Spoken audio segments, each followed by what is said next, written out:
were here at the Cape Town Convention Centre, David. It was a really good presentation. There were a couple of things that jumped out for me, though. The one was you want to see managers invested in the funds. Yeah, I mean, I think it just makes a lot of intuitive sense that if you have a personal stake in the fund that you're running, you're probably going to care a lot more about how it performs, about the risk that you're taking. But also, aside from the investment side, how's the fund priced? What types of restrictions are placed on the fund in terms of limits on risk? And if that doesn't make sense to the manager, they're more likely to speak up about it if they actually are invested alongside and it's impacting them directly. Whereas if it's just on behalf of their investors, they may be less likely to take the time and effort to really fight the battle internally to have certain risk restrictions lifted or the price lowered or things like that. The problem, I guess, is that many of the boutique managers are starting their own businesses. So they're putting all their money into their businesses. It's a bit hard for them to seed funds as well. That's an excellent... Make allowances. Yeah, I mean, that's an excellent point. I mean, you have to apply some common sense. So in the case of, if I'm evaluating a fund with a young manager in his 30s and he's running a bond fund, I'm not going to be too concerned if he doesn't have 50 or 60% of his wealth tied up in that fund, because it doesn't make sense from an asset allocation perspective.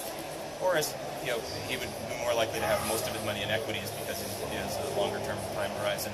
And as you say, in a case where it's a young company starting out and putting all their money into seeding the business, that would make sense. I can understand why they didn't have an investment. Whereas if you've got a manager with a large asset base that's been doing it a long time and doesn't have anything invested in the fund, well, then there's a question to be had about why don't you? Performance fees. Yeah. That was good stuff. So if you see a performance fee, be skeptical. Right.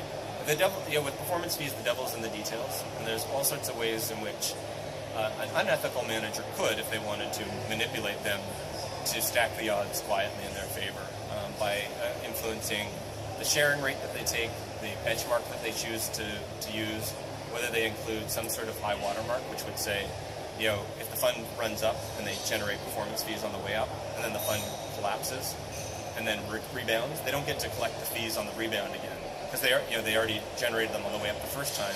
When they lost money and then rebounded, you don't get to collect it the second time on the second wave, the second time back up. Sounds a bit like share options in companies. Right, yeah. So the point there is not that performance fees are inherently bad, just that they could be misused, and they vary widely from firm to firm, and some are created a lot more favorably for investors than others, and so you really need to pay a lot of attention to how they're not inherently good, you also said. I agree, yeah. I don't think so. I think, to me, there's no better way to, because the purpose of them ostensibly is to align the interests of the investment manager with those of the investor.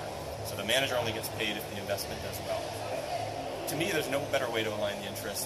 That's not even necessary if the fund manager just invests in the fund itself. What more incentive would they need to do a good job than their own money